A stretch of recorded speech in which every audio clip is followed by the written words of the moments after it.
Up, y'all? It is Ashley K. Butler here. Please do not forget my K. And I'm coming at you with this week's BYOB Insights. Now, again, friends, if you are not catching up or keeping up with what's going on, again, BYOB, no, not alcohol. We're talking about becoming your own banker by Rest the Soul, R. Nelson Nash here. So, again, if you do not have the book to be able to follow along, I highly recommend that you get it, especially if infinite banking is something that you want to be able to implement in your life, whether that's for your personal or for your business or for whatever it is that you have going on.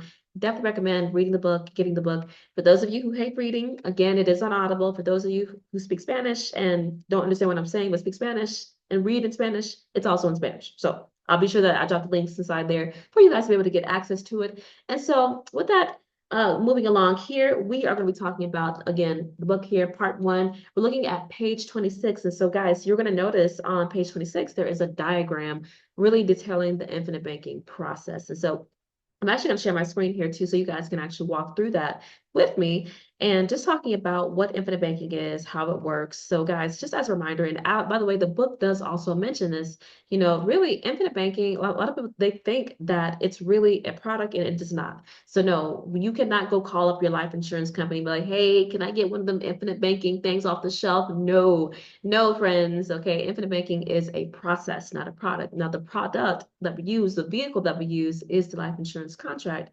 However, that is not infinite banking. That's not what creates the infinite banking process. Okay. So keep in mind that you are the bank. Okay. And so as we are working through this and as we're going to be learning this process here, I just want you guys to keep in mind understanding, how banks actually work and really what it is that we're doing. We're not doing anything different than what we were already doing. The only thing different that we are doing is just rerouting dollars into a different and pretty much into a different system, but we're not doing anything completely different. So to kind of walk through this diagram here. So again, just like your traditional bank, it all starts with your earnings. Okay. So if you go into a bank and say, hey, how much money can you give me? They're going to ask you, well, how much have you put in? This is no different. Okay. So it starts with your earnings. Okay. So just like I mentioned before, it's like a jukebox. It needs money to play. Okay. So you're going to start with your earnings here. Then you're going to flow those earnings into your policy. Okay. This is what we're actually doing here. But more specifically, it is a specially designed policy and also from a specific type of company. So not all insurance companies are created equally, okay? And so we use certain ones to be able to get this process started and going.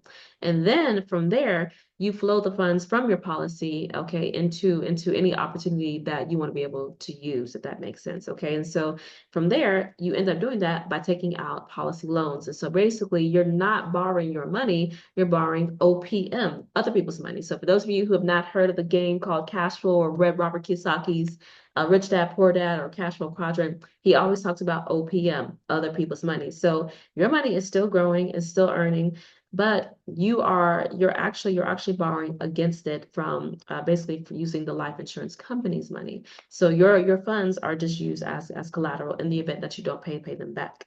Okay, now once you identify that opportunity, take out the policy loans, then you go do that to go fund your real estate investments or maybe even your own residential purchase. You can also use it as a, being able to get out of debt, that type of strategy. We also use that too. You can use it for purchasing stocks, whatever your cash flow strategy is, that's pretty much what it is that you use it for. And that's what we recommend using it for.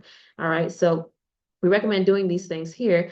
Once that's done, then flowing, once you have cash flowing assets, then flowing that back into the process. So pretty much recapturing the money or the interest that you're otherwise missing out on, and then being able to repeat that process by keeping this whole thing going here, while at the same time you have that multitasking dollar.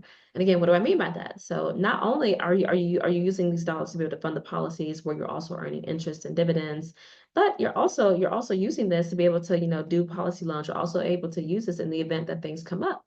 So, like I said, it's being able to have that multitasking dollar, that dollar that could be used for this purpose, this purpose, this purpose, this purpose, and that purpose. So that is what we're talking about when it comes to infinite banking.